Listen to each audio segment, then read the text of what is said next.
Karibuni wapendwa watazamaji.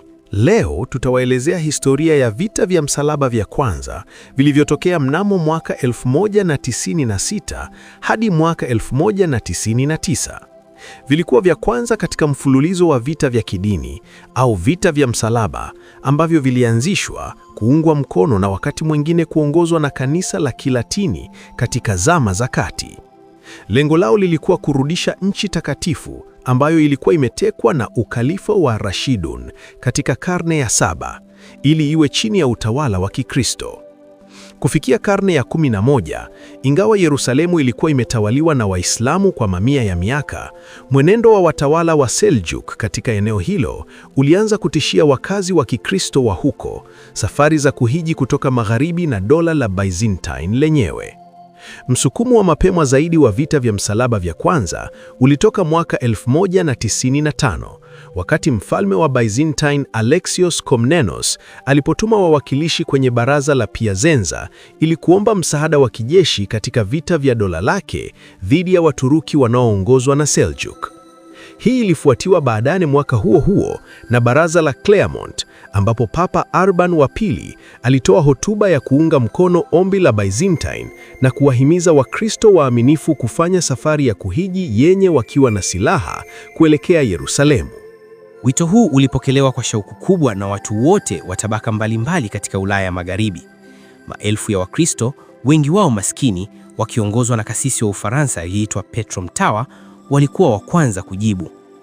Kile kinachojulikana kama vita vya msalaba vya watu kilipita Ujerumani na kushiriki katika shughuli za kina za chuki dhidi ya Wayahudi, ikiwa ni pamoja na mauaji ya Wayahudi katika eneo la Rhine. Walipotoka katika eneo linalodhibitiwa na mfalme Byzantine huko Anatolia, walikombolewa kabisa katika shambulio la Waturuki linaloongozwa na Kilij Arslan wa kwanza wa Seljuk kwenye vita vya Sivetot mnamo Oktoba mwaka 1095. Katika kile kinachojulikana kama vita vya msalaba vya wakuu, Princess Crusade, wanachama wa mabwana wakuu na wafuasi wao waliondoka mwishoni mwa kiangazi mwaka 1096 na kufika eneo la Konstantinopo kati ya Novemba na Aprili mwaka uliofuata.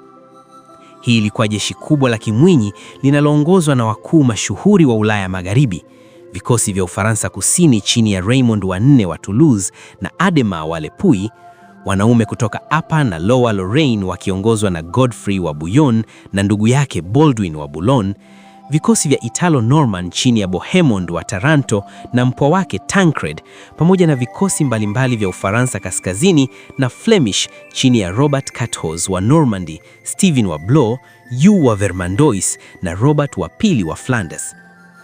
Kwa jumla, ikiwa ni pamoja na wasio wanajeshi, jeshi hilo linakadiriwa kuwa na watu hadi 100,000. Vikosi vya msalaba vilifika Anatolia hatua kwa hatua.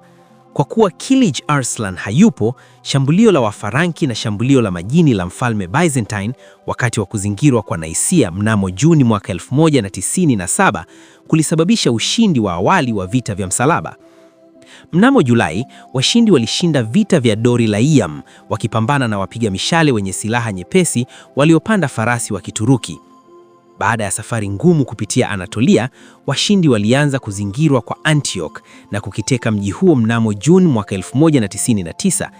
Yerusalemu, ambayo wakati huo ilitawaliwa na Wafatimid, ilifikiwa mnamo Juni mwaka 1099 na kuzingirwa kwa Yerusalemu kulimalizika kwa majeshi ya msalaba kushambulia na kukiteka mji huo tarehe 15 Julai mwaka 1099, wakati wa shambulio ambalo sehemu kubwa ya wakazi waliuawa kwa wingi. Shambulio la kurudia la Wafatimid lilizuiwa baadaye mwaka huo kwenye vita vya Ascalon, ambalo liliashiria mwisho wa vita vya msalaba wa kwanza. Baadaye wengi wa washindi walirudi home nyumbani.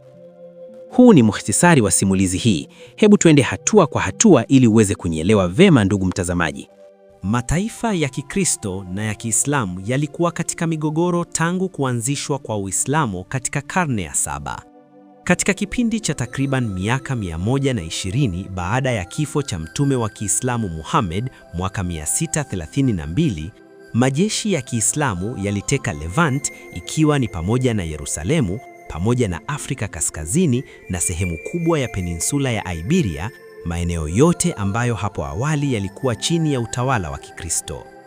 Kufikia karne ya 11, Wakristo kupitia Reconquista walikuwa wakirudisha pole pole ushindi wa Waislamu wa karne ya 8 huko Iberia, lakini uhusiano wao na nchi takatifu ulikuwa umeharibika.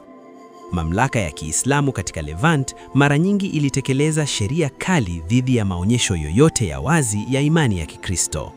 Takriban theluthi mbili ya ardhi iliyokuwa chini ya Wakristo ilikuwa imetekwa na majeshi ya Kiislamu kabla ya vita vya msalaba vya kwanza. Vita vya msalaba vya kwanza vilikuwa jibu la ulimwengu wa Kikristo kwa upanuzi wa Uislamu, hasa kutokana na Wafatimid na Waseljuk katika nchi takatifu na Byzantium. Katika Ulaya wa Magharibi, Yerusalemu ilikuwa marudio yanayozidi kuwa muhimu kwa safari za kuhiji za Kikristo. Ingawa udhibiti wa Waseljuk wa Yerusalemu ulikuwa dhaifu, kundi hilo baadaye lilipoteza mji huo kwa Wafatimid. Wahiji waliorejea waliripoti matatizo na ukandamizi wa Wakristo. Hitaji la Byzantini la msaada wa kijeshi liliambatana na ongezeko la nia ya tabaka la wapiganaji wa Ulaya wa Magharibi kukubali amri ya kijeshi ya Papa. Kwa leo tuishie hapa, tutaendelea tena kwenye video nyingine. Tafadhali like na kusubscribe kwenye hii chaneli yetu ili kupata video nyingine zaidi. Asanteni sana kwa kunisikiliza.